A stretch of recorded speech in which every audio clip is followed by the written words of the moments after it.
a quick tutorial on how to change your password or reset your password for the Hartford Performs database, which is the back end of the program roster.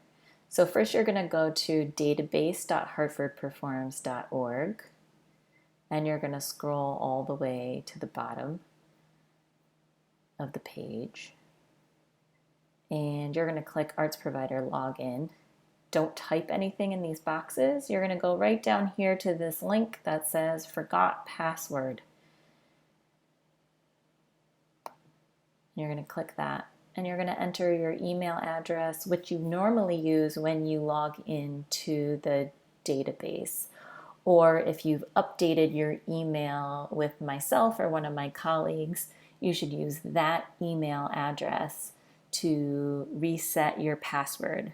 Perhaps you're a new facilitator or a new booking agent for these programs.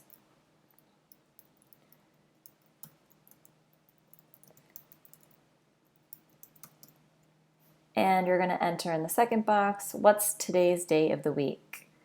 I'm filling out and recording this video on a Thursday, so I'm going to type Thursday.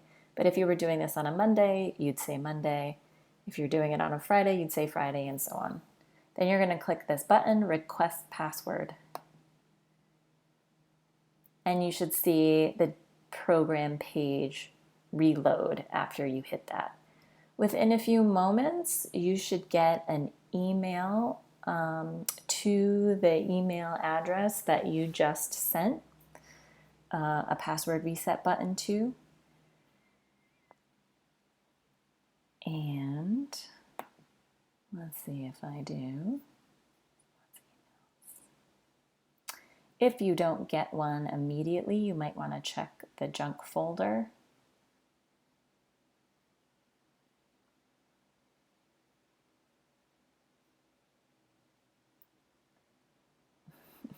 This is a great tutorial because I'm sure many of you have come to this error.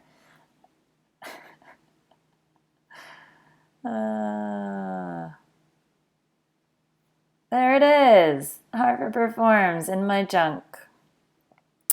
All right, this is what the email looks like.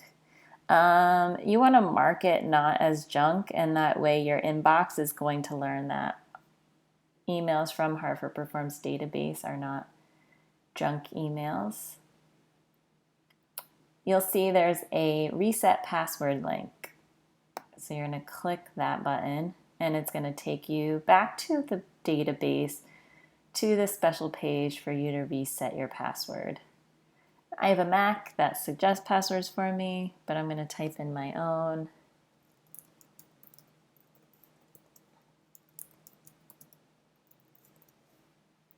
There's no, I think, required length. Maybe it has to be at least 6 characters, but I don't think you need to have any specific capitals or numbers or special characters. I think it needs to be at least 5 or 6 characters long.